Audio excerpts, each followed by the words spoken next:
Hi, this is Orlando from Skint Guitars in Rio de Janeiro, Brazil. In this video, we're going to glue our lovely imbuya back onto the body of the guitar, and we're going to do the binding of the back. Now, I had a bit of an accident when binding the back, because when I went to cut the channel for the binding, the various parts of the router, including the blade and the fixture that I used to set the depth of the binding channel, kind of slipped.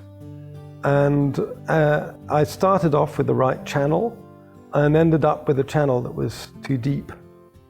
And I'm rather proud of myself, actually, not so much for the solution, which was great and illustrates my idea that, mistakes are opportunities for you to do even better.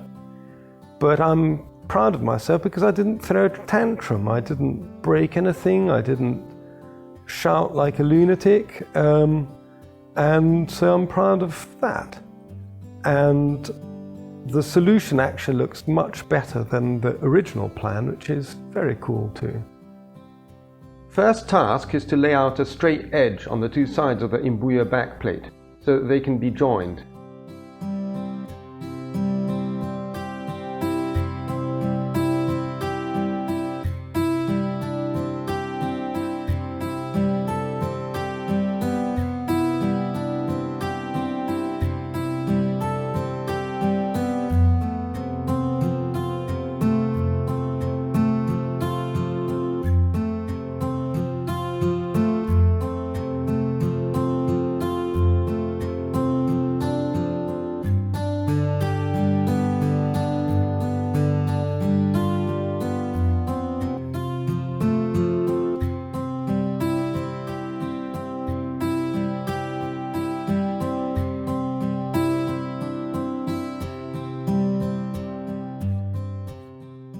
After gluing and sanding the back, I cut a channel with a Dremel to lay in the herringbone purfling.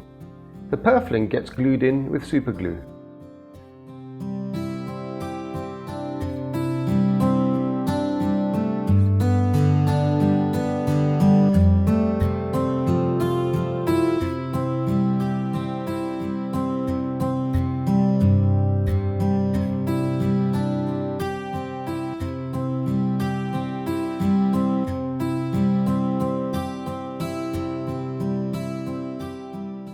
Planing the excess purfling has to be one of the most satisfying things ever.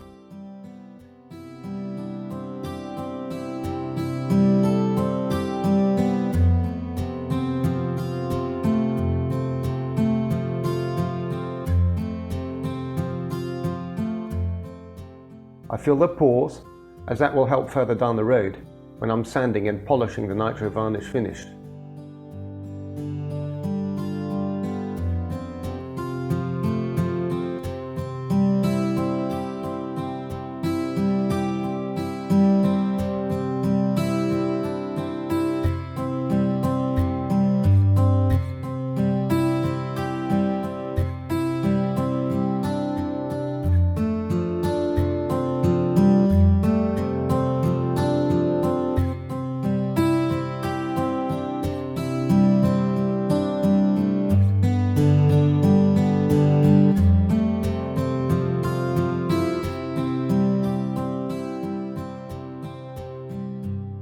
I make some internal structure pieces out of some TW purpleheart that's left over from the fingerboard. The imbuya is quite thick, so no need for anything radical. The acoustic properties of the back have very little bearing on the final resonance of the guitar.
With the back glued on, it finally feels like the guitar is getting somewhere.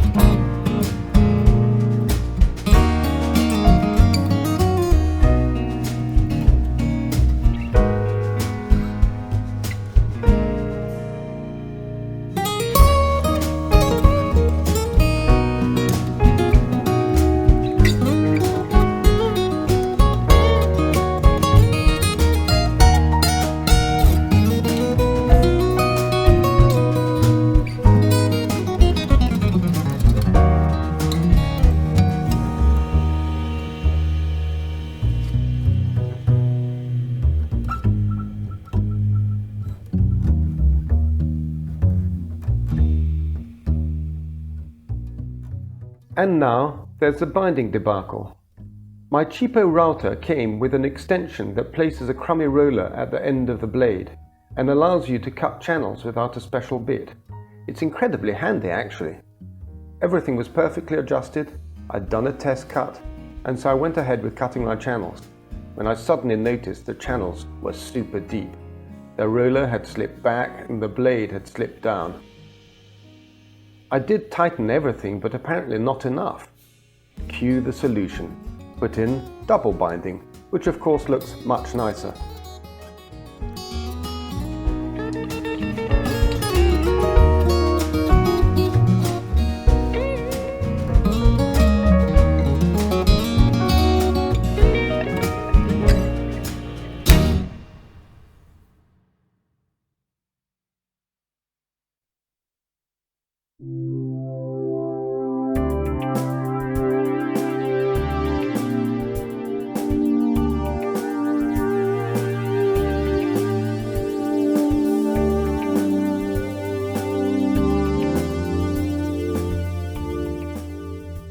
Finally, I can glue the celluloid binding in with acetone, which works super well.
Last steps are to give it all a final sanding and seal it with nitro sealant.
That's it. Bye.